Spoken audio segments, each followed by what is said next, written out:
Assalamualaikum warahmatullahi wabarakatuh. Bismillahirrahmanirrahim. Alhamdulillahirabbil alamin. Alhamdulillahi nahmaduhu wa nasta'inuhu wa nastaghfiruh wa na'udzu billahi min syururi anfusina wa min sayyiati a'malina. May yahdihillahu fala mudilla lahu wa may yudlil fala hadiyalah. Asyhadu an la ilaha illallah wahdahu la syarikalah wa asyhadu anna sayyidina wa maulana Muhammadan abduhu wa rasuluhu la nabiyya ba'dah. Allahumma sholli ala sayyidina Muhammad wa ala alihi wa sahbihi ajmain, amma ba'd.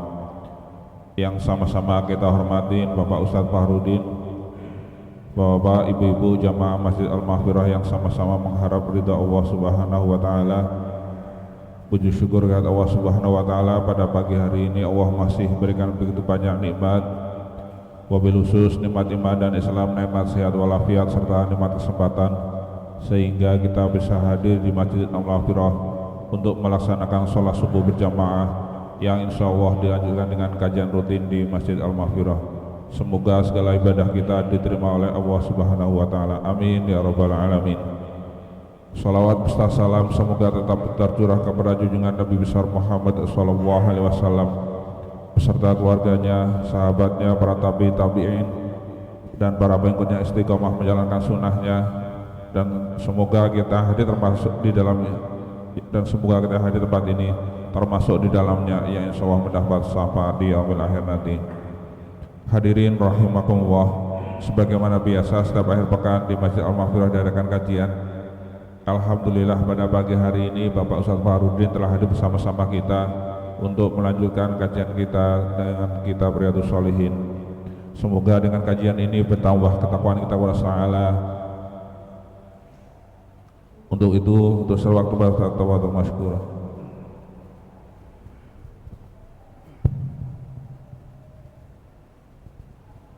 Bismillahirrahmanirrahim. Assalamualaikum warahmatullahi wabarakatuh. إن الحمد لله نحمده ونستعينه ونستغفره ونعوذ بالله من شرور أنفسنا وسيئات أعمالنا. من يهده الله فلا مضل له ومن يضلل فلا هادي له. أشهد أن لا إله إلا الله وحده لا شريك له وأشهد أن محمدا عبده ورسوله صلى الله عليه وعلى آله وأصحابه ومن سار على نهجه ومن استنى بسنته إلى يوم لقائه، حيث قال الله تبارك وتعالى بعد أعوذ بالله من الشيطان الرجيم: يا أيها الذين آمنوا اتقوا الله حق تقاته ولا تموتن إلا وأنتم مسلمون. وقال: يا أيها الذين آمنوا اتقوا الله وقولوا قولا سديدا يصلح لكم أعمالكم ويغفر لكم ذنوبكم ومن يطع الله ورسوله فقد فاز فوزا عظيما. أما بعد. Ikhwatal iman, jamaah salat subuh yang senantiasa dirahmati oleh Allah Subhanahu wa taala. Alhamdulillah pada pagi hari ini kita bisa kembali untuk duduk di majlis yang mulia ini setelah kita menjalankan salat subuh berjamaah. Kemudian kita lanjutkan untuk membacakan satu kitab yang mulia, Riyadhus Shalihin, yang di dalamnya terdapat hadis-hadis Nabi sallallahu alaihi wasallam. Semoga apa yang kita lakukan senantiasa mendapatkan kemudahan dari Allah Subhanahu wa taala dan senantiasa diterima setiap amalan kita. Ikhwatal iman, jamaah salat subuh yang senantiasa dirahmati oleh Allah Subhanahu wa taala. Pada kesempatan kali ini kita masih membahas tentang bab muraqabah, di mana pada kesempatan yang lalu kita sudah membacakan ayat-ayat yang dinukil oleh penulis rahimahullahu taala. Maka bab muraqabah adalah sebuah istilah yang diberikan oleh ulama yang mempunyai makna bahwa muraqabah itu merupakan sifat di mana seorang hamba merasa bahwasanya dirinya senantiasa diawasi oleh Allah Subhanahu wa taala. Maka dengan sifat muraqabah ini akan melahirkan satu ibadah amalan yang ikhlas, hanya berharap Allah Subhanahu wa taala saja. Maka seorang yang muraqabah di dalam setiap amalannya, ia pun juga akan berhati-hati di dalam setiap amal perbuatannya.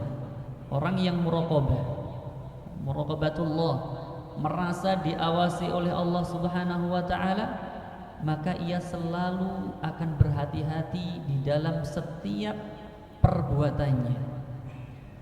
Baik itu perbuatannya yang berupa atau berkaitan dengan lisannya. Seorang mukmin maka dia paling bisa menjaga lisannya.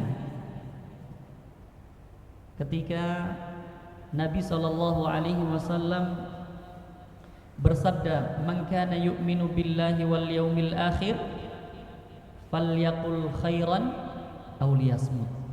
Barang siapa yang beriman kepada Allah Subhanahu wa taala dan hari akhir, maka hendaklah dia berkata baik atau diam. Kemudian dalam hadis yang lain juga disebutkan, seorang muslim itu adalah man salimal muslimuna min lisanihi wa yadihi.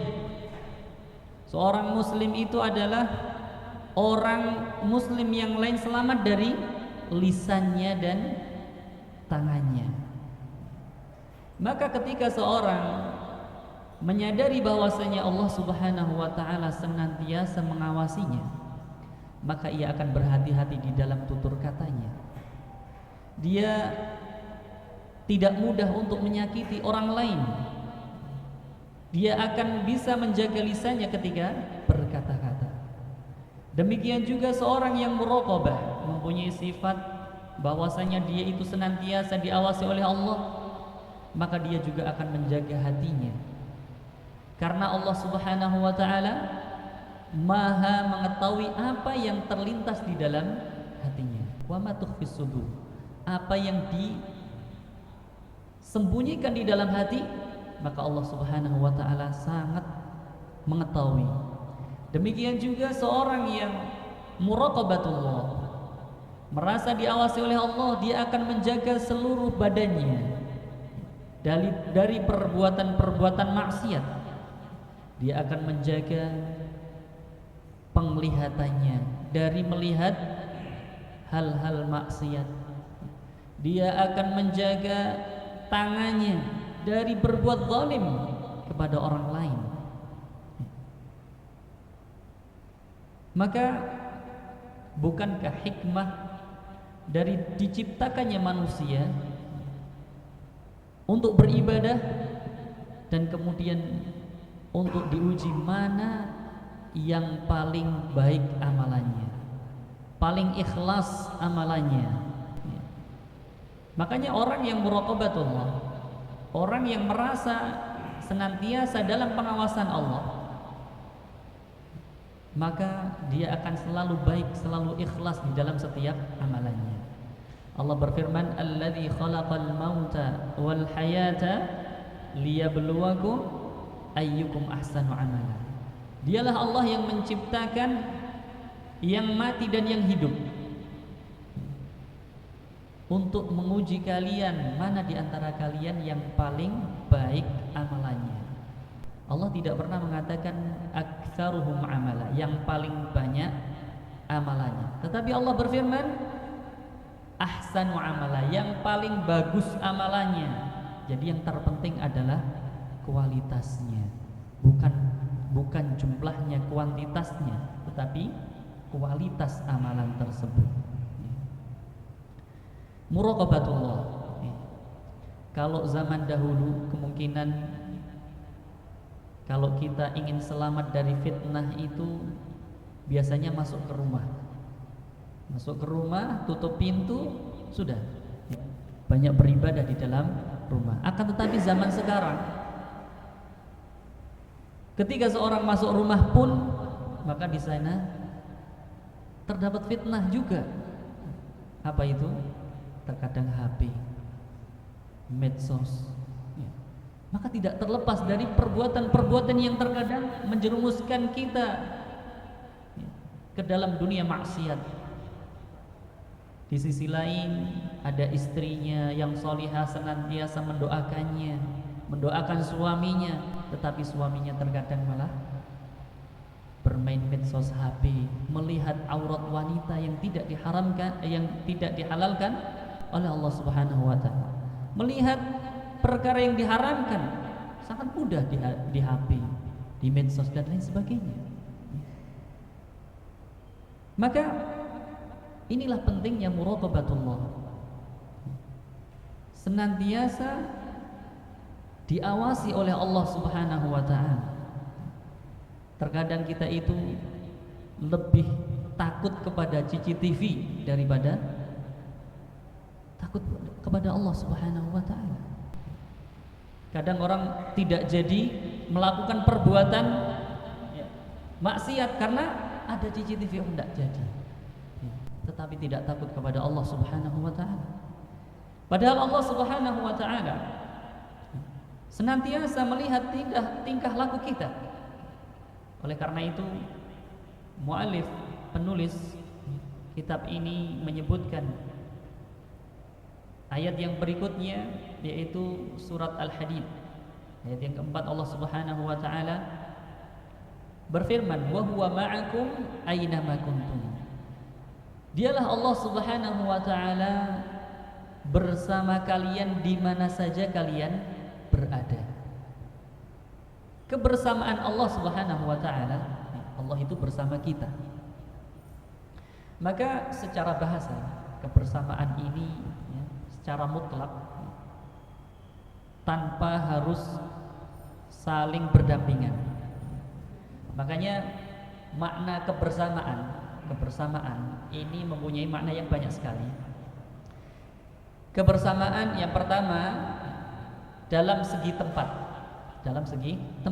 Misalnya saya satu kampung bersama dia. Saya bersama dia itu satu kampung. Ini kebersamaan dalam arti tempat. Kemudian ada juga kebersamaan dalam segi masa. Misalnya saya itu lahirnya dengan dia itu sama. Jadi kebersamaan sama-sama lahirnya. Jadi masanya, waktunya itu sama. Kemudian juga disebutkan bahwasanya kebersamaan itu mempunyai makna kedudukan ataupun jabatan. Misalnya saya sama jabatannya ya, bersama dia, kebersamaan satu golongan. Kemudian juga kebersamaan ini bisa berarti pembelaan. Hal ini disebutkan contohnya yaitu ketika Nabi Muhammad dikejar-kejar oleh orang kafir Quraisy. Maka Allah Subhanahu wa taala berfirman, "La tahzan innallaha ma'ana." Ketika Nabi mengatakan kepada Abu Bakar, "La tahzan innallaha ma'ana." Jangan bersedih karena Allah Subhanahu wa taala bersama kita. Maka ini menunjukkan pembelaan Allah Subhanahu wa taala kepada Nabi sallallahu alaihi wasallam. Kemudian juga kebersamaan ini mempunyai makna juga pengawasan. Pengawasan. Sebagaimana firman Allah, "Yastakhfuna minan nasi wa la yastakhfuna minan nasi wa la yastakhfuna minallah." Wa huwa ma'akum. Mereka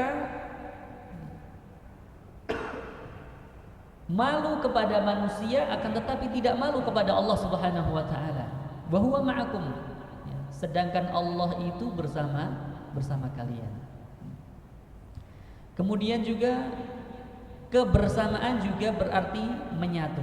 Misalnya ya, seorang minum teh dicampur dengan gula, maka dia mengatakan aku minum teh sama gula.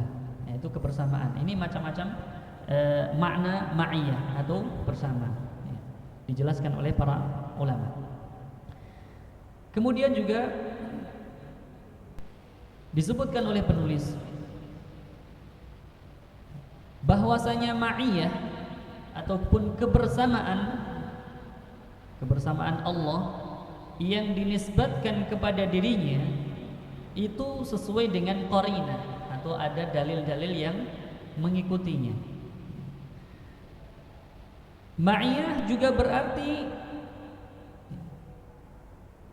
ilmu Allah Subhanahu wa ta'ala. Kemudian juga bahwasanya Allah Subhanahu wa ta'ala mengatur seluruh alam ini. Ketika Allah Subhanahu wa ta'ala berfirman wa huwa ma'akum aynama kuntum,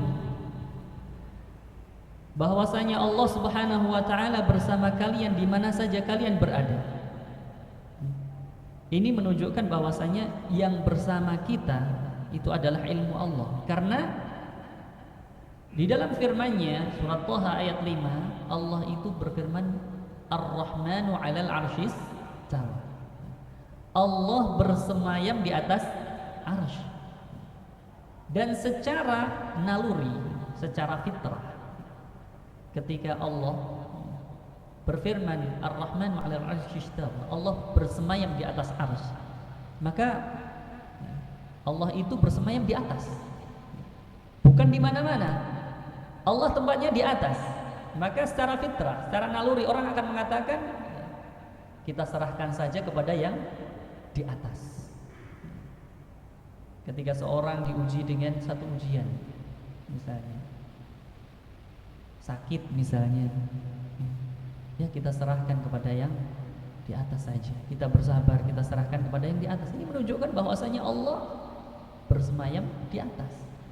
Dan ini ya, dijelaskan oleh Allah Ar-Rahmanu 'alal 'arsy istawa. Dan keyakinan Ahlus Sunnah wal Jamaah bahwasanya Allah bersemayam di atas arsy. Arsy berada di atas langit. Begitu. Kemudian juga terkadang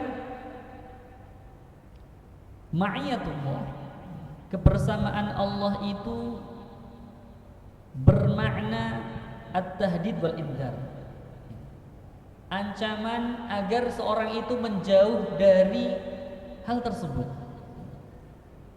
Seperti halnya firman Allah, yastakhfuna minan nasi wa la yastakhfuna minallah. Mereka bersembunyi dari manusia, akan tetapi tidak bersembunyi dari Allah.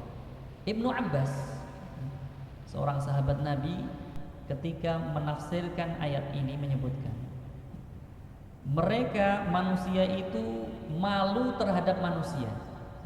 Jadi di hadapan manusia itu selalu berbuat baik, tetapi dia tidak malu kepada Allah Subhanahu wa ta'ala ketika sendiri dia melakukan perbuatan maksiat. Tidak malu kepada Allah Subhanahu wa ta'ala. Wa huwa ma'ahum, sedangkan dia bersama mereka, padahal Allah itu bersama mereka. Idh yubayituna ma la yarda minal qaul, mereka melakukan perkara-perkara yang tidak diridhai oleh Allah Subhanahu wa ta'ala, baik itu dari perkataannya. Wa kana Allahu bima ya'maluna muhita, dan Allah Subhanahu wa ta'ala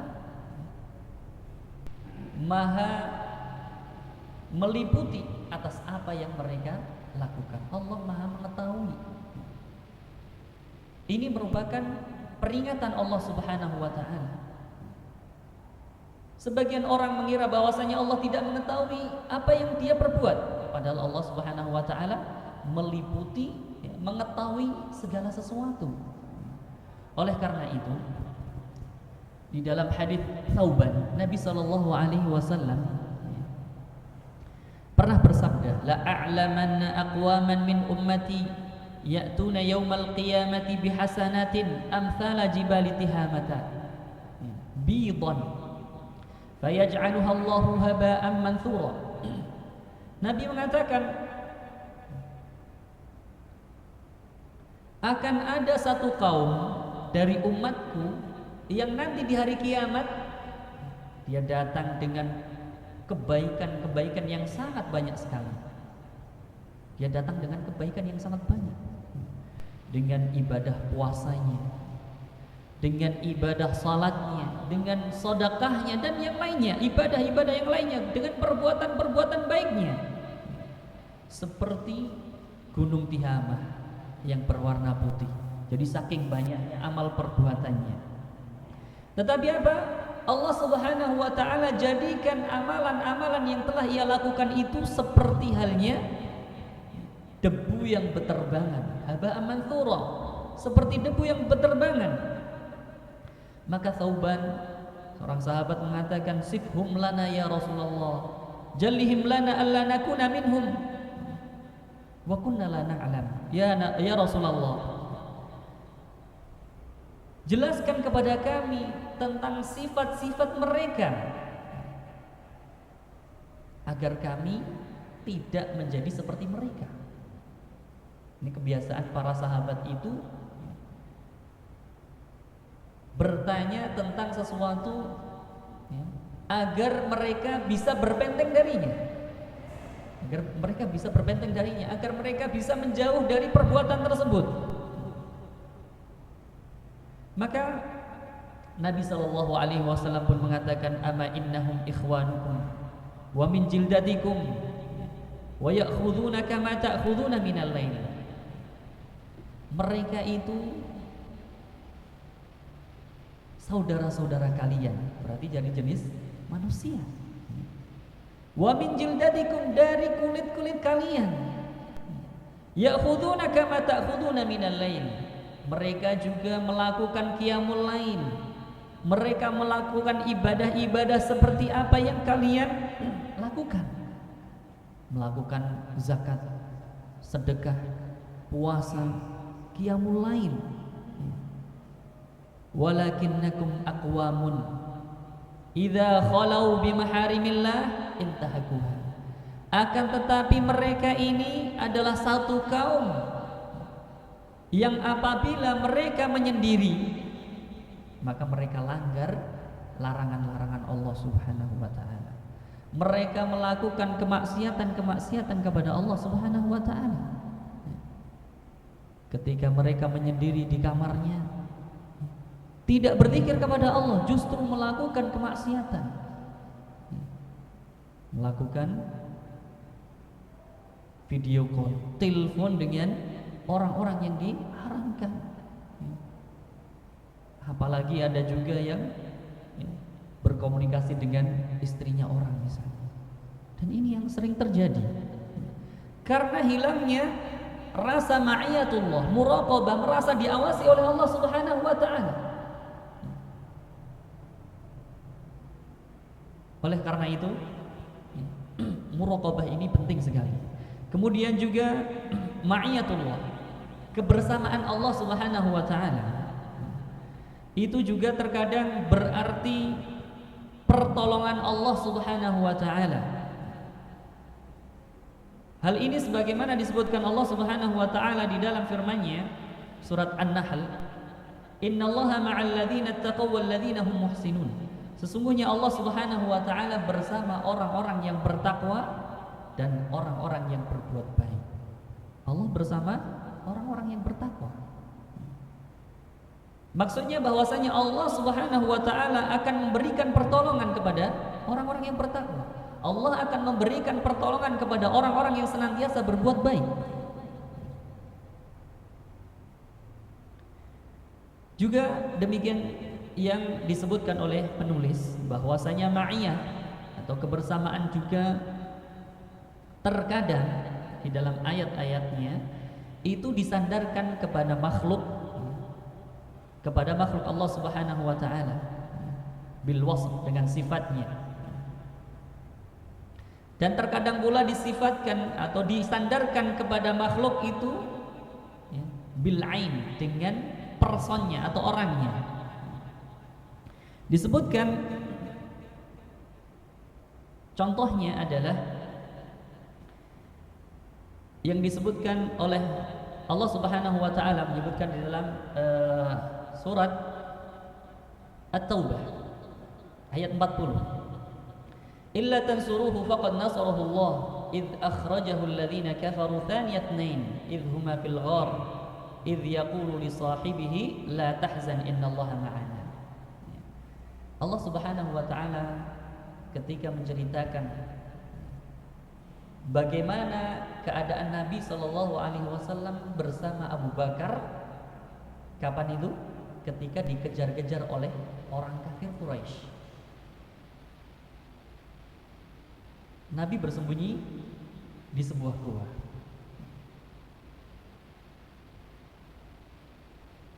Idh yaqulu li sahibihi la tahzan. Kemudian Nabi mengatakan kepada Abu Bakar, Abu Bakar khawatir.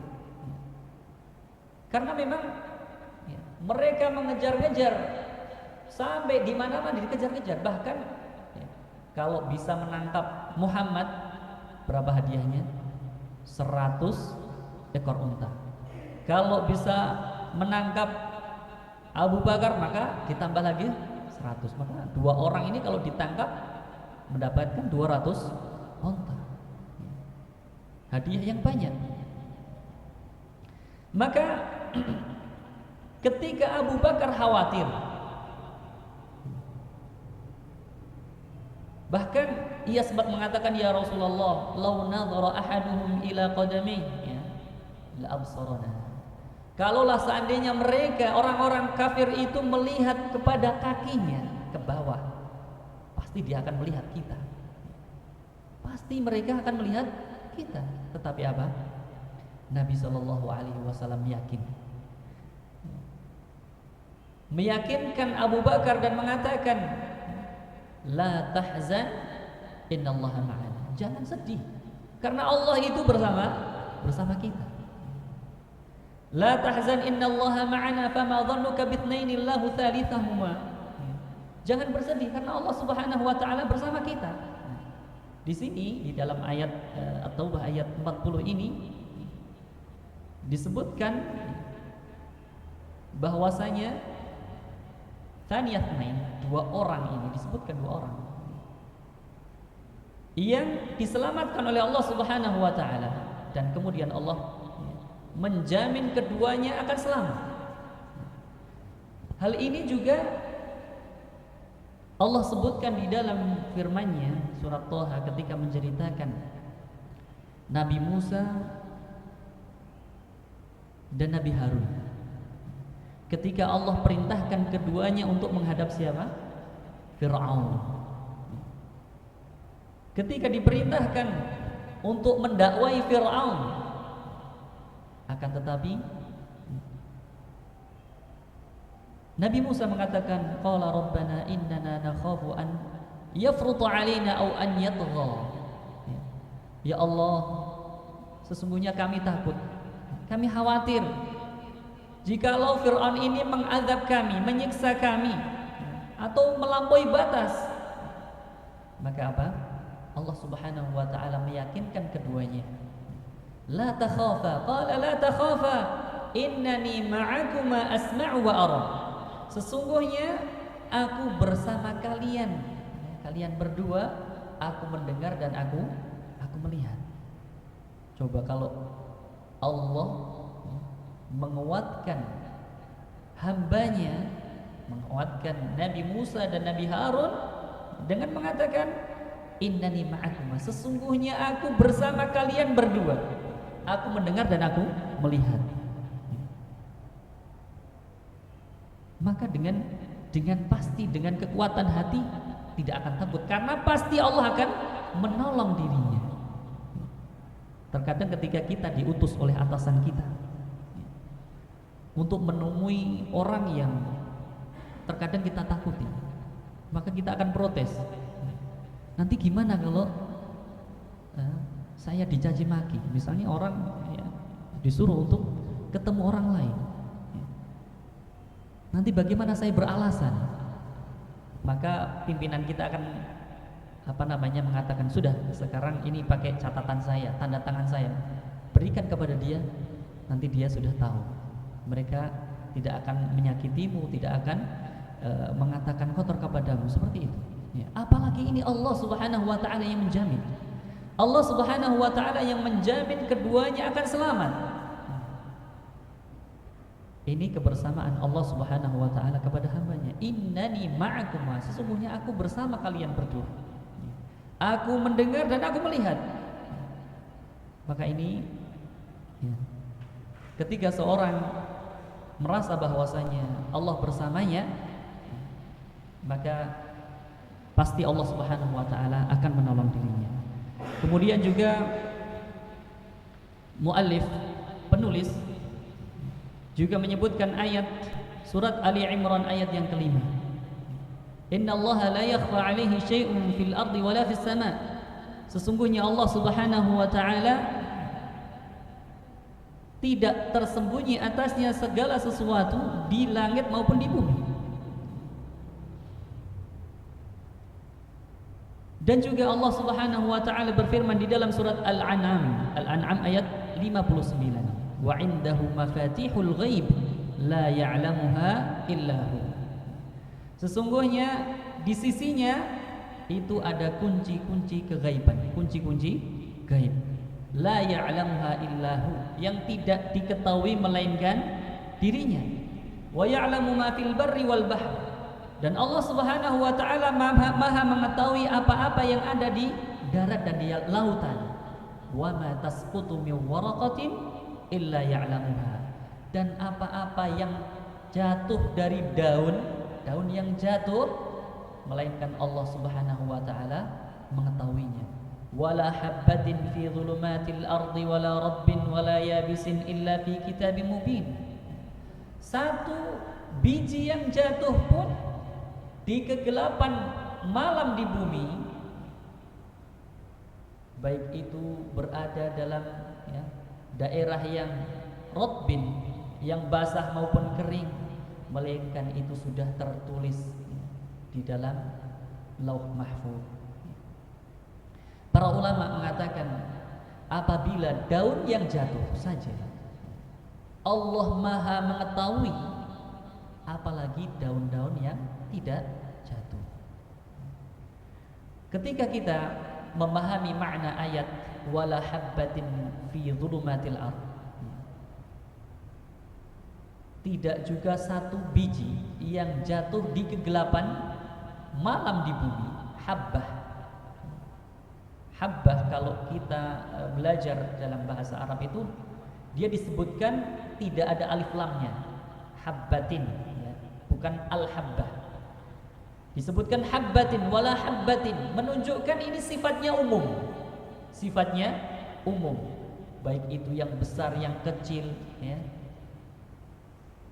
Ketika Allah juga menyebutkan waraqah, dedaunan, itu sifatnya juga umum, baik yang kecil kemudian yang besar, itu Allah Subhanahu wa Ta'ala maha mengetahuinya.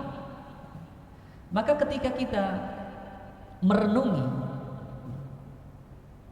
yang namanya lautan, itu kan di dalamnya pasti gelap. Ketika ada sesuatu yang ada di kegelapan, di dasar laut yang gelap, kemudian kegelapan berikutnya kegelapan lautan, kemudian pada waktu malam hari gelap, kemudian di malam hari tersebut mendung gelap, ya. Kemudian turun hujan, maka gelapnya sangat gelap. Itu Allah Subhanahu wa Ta'ala maha mengetahui. Maka bagaimana dengan kita? Ketika kita memahami bahwasanya Allah itu maha melihat, yang kecil pun melihat, yang terlintas di dalam dada pun juga Allah melihat kita. Maka bagaimana dengan amalan-amalan kita yang sehari-hari tersebut? Oleh karena itu, ikhwatal iman azani Allah wa iyyakum, ketika kita memahami ayat-ayat Allah Subhanahu wa Ta'ala yang berkaitan dengan muraqabatullah, maka hendaknya kita merasa bahwasanya Allah itu senantiasa bersama kita. Allah Subhanahu wa taala senantiasa mengawasi kita. Kemudian kita lanjutkan pada hadis yang pertama pada bab muraqabah, yaitu hadis yang ke-60, hadis dari Umar bin Al-Khattab radhiyallahu anhu. Beliau berkata, bainama nahnu julusun 'inda Rasulillah sallallahu alaihi wasallam. Satu ketika kami duduk-duduk bersama Rasulullah sallallahu alaihi wasallam. Dzata yaumin ittala'a 'alaina rajulun syadidu bayadith thiyab. Pada suatu hari ketika kami duduk-duduk itu, tiba-tiba datang seorang laki-laki yang dia memakai baju yang sangat putih. Syadidu sawadi sya'ar, rambutnya sangat hitam. La yura alaihi atharus safar, tidak diketahui bahwasanya dia ini melakukan perjalanan yang jauh. Tidak ada bekas-bekas bahwasanya dia ini dari perjalanan yang jauh. Wala ya'rifuhu minna ahadun, tetapi kita juga tidak tahu orang tersebut. Kalau orang satu RT biasanya kan kenal gitu. Ini pas ngumpul-ngumpul, duduk-duduk bersama Nabi Shallallahu Alaihi Wasallam, tiba-tiba orang datang pakai baju putih, rambutnya hitam, ya, bukan orang tempat tersebut, dan tidak juga dia itu diketahui. Kalau biasanya kalau orang sedang bepergian kemudian mampir, itu biasanya ketahuan ini orang lagi safar ini. Tetapi ini tidak ada bekas-bekas orang itu mengadakan perjalanan jauh. Kemudian wala ya'rifuhu minna ahadun, orang-orang tersebut tidak ada yang kenal. Hatta jalasa ila Nabi sallallahu alaihi wasallam, sehingga dia langsung duduk di hadapan Nabi sallallahu alaihi wasallam. Fa asnada rukbatayhi ila rukbatayhi, kemudian dia mendekatkan denggolnya, lututnya kepada lututnya Nabi sallallahu alaihi wasallam, dan dia menaruh tangannya di atas pahanya. Kemudian tiba-tiba ia mengatakan, ya Muhammad akhbirni anil Islam, wahai Muhammad, berikan penjelasan kepadaku tentang Islam. Nabi diminta untuk menjelaskan tentang agama Islam. Faqala Rasulullah sallallahu alaihi wasallam, al-Islamu an tashhada an la ilaha illallah wa anna Muhammadan Rasulullah wa tuqimas shalah wa tu'tiyaz zakah wa tasuma ramadhana wa tahujjal baita in istata'ta ilaihi sabila. Maka Nabi pun menjawab tentang 5 rukun Islam. Apa rukun Islam itu? Islam itu adalah mengucapkan syahadat bahwasanya tidak ada sesembahan yang berhak untuk diibadahi melainkan Allah Subhanahu wa taala, dan Nabi Muhammad adalah utusan Allah Subhanahu wa taala. Wa tuqimas shalah, mendirikan salat, kemudian juga menunaikan zakat, kemudian berpuasa di bulan Ramadan, dan yang kelima adalah haji ke Baitullah apabila mampu. Kemudian orang tersebut mengatakan, shadaqta, kamu benar. Maka Umar bin Khattab pun kaget.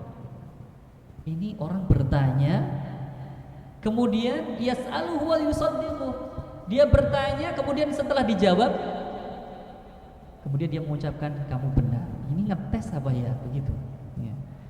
Kemudian qala akhbirni 'anil iman, kemudian dia bertanya lagi, ya Muhammad, jelaskan kepadaku tentang keimanan, apa itu iman? Maka Nabi menjawab, an tu'mina billahi wa malaikatihi wa kutubihi wa rusulihi wal yaumil akhir wa tu'mina bil qadari khairihi wa syarrihi. Qala shadaqta. Iman itu adalah engkau beriman kepada Allah, beriman kepada malaikatnya, beriman kepada kitab-kitabnya, beriman kepada utusan-utusannya, rasul-rasulnya, beriman kepada hari akhir, dan beriman kepada qada dan qadarnya, yang baik itu maupun yang buruk. Qala shadaqta. Kemudian orang tersebut mengucapkan, kamu benar wahai Muhammad. Kemudian bertanya lagi, fa akhbirni 'anil ihsan. Jelaskan kepada kami apa itu ihsan. Maka Nabi mengatakan, anta'budallah ka'annaka tarah. Engkau beribadah kepada Allah seolah-olah engkau melihat Allah Subhanahu wa taala. Fa in lam takun tarahu fa innahu yarak. Dan jika engkau tidak melihatnya, maka yakinlah bahwasanya Allah itu melihatmu. Kemudian orang tersebut bertanya lagi, fa akhbirni 'anis sa'ah. Ceritakan kepadaku tentang hari kiamat. Maka Nabi menjawab, mal mas'ulu anha bi'a'lama minas sa'il. Ya. Tidaklah yang ditanya itu lebih tahu daripada yang bertanya. Ya. Karena Nabi tahu yang bertanya itu siapa? Malaikat Jibril. Ya.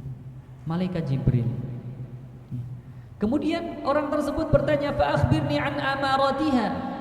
Wahai Muhammad, jelaskan kepadaku tentang tanda-tandanya saja, tanda-tanda hari kiamat. Maka Nabi mengatakan, antalidal amatu rabbataha. Di antara tanda-tanda hari kiamat itu seorang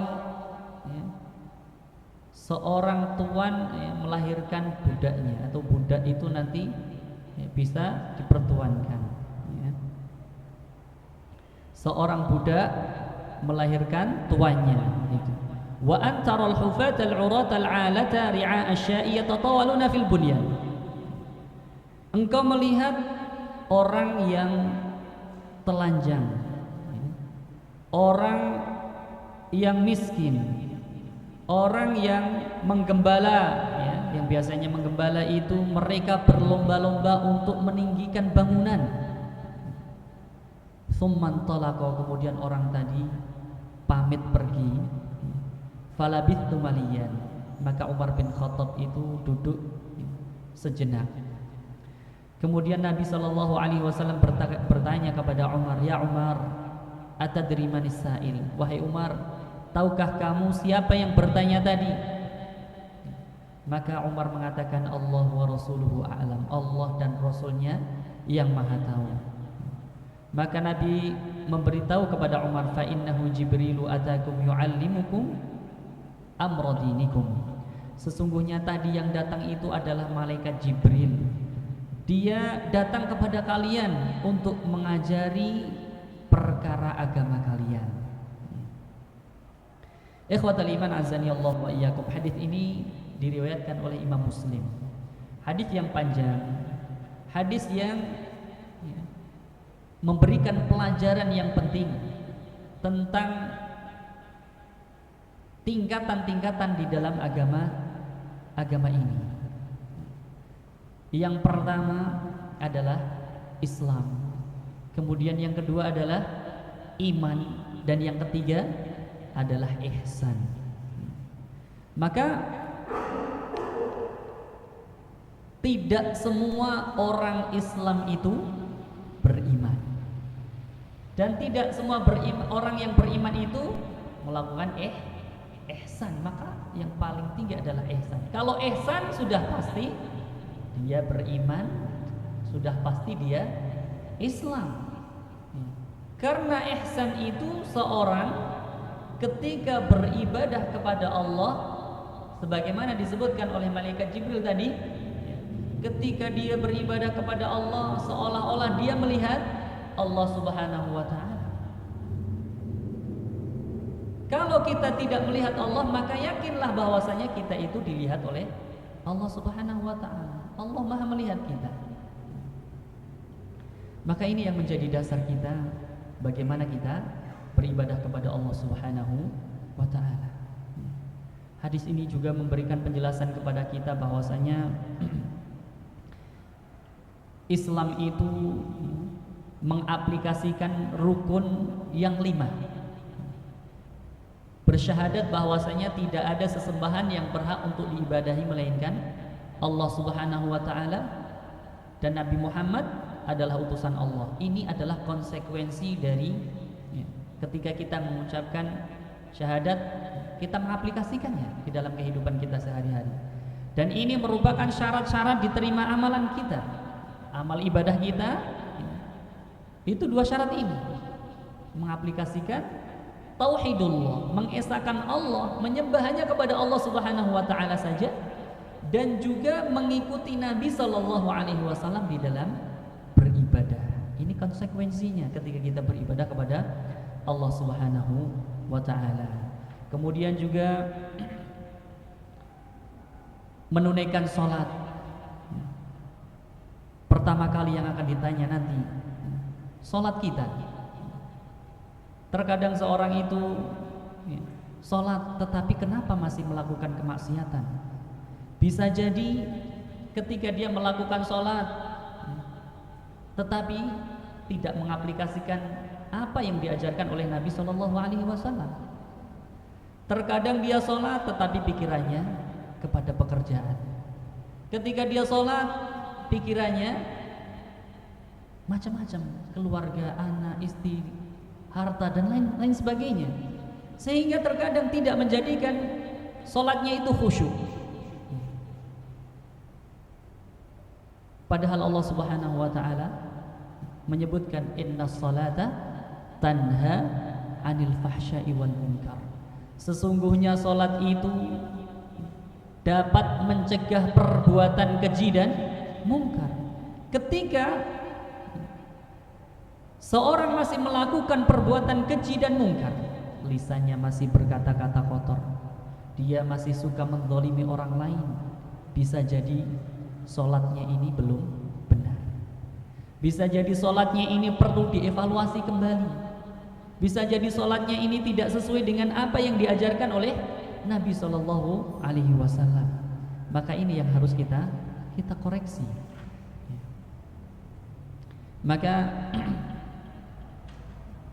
penjabarannya ini sangat banyak sekali. Kemudian juga setelah sholat juga zakat. Kemudian rukun Islam yang lainnya. Kemudian juga tentang rukun iman.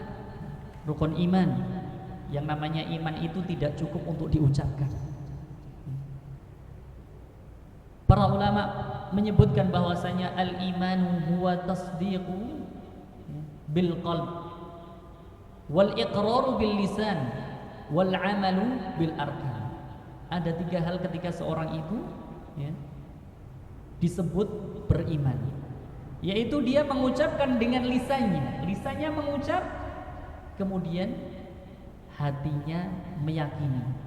Tidak cukup lisannya sama hatinya, tetapi diaplikasikan di dalam amal perbuatannya.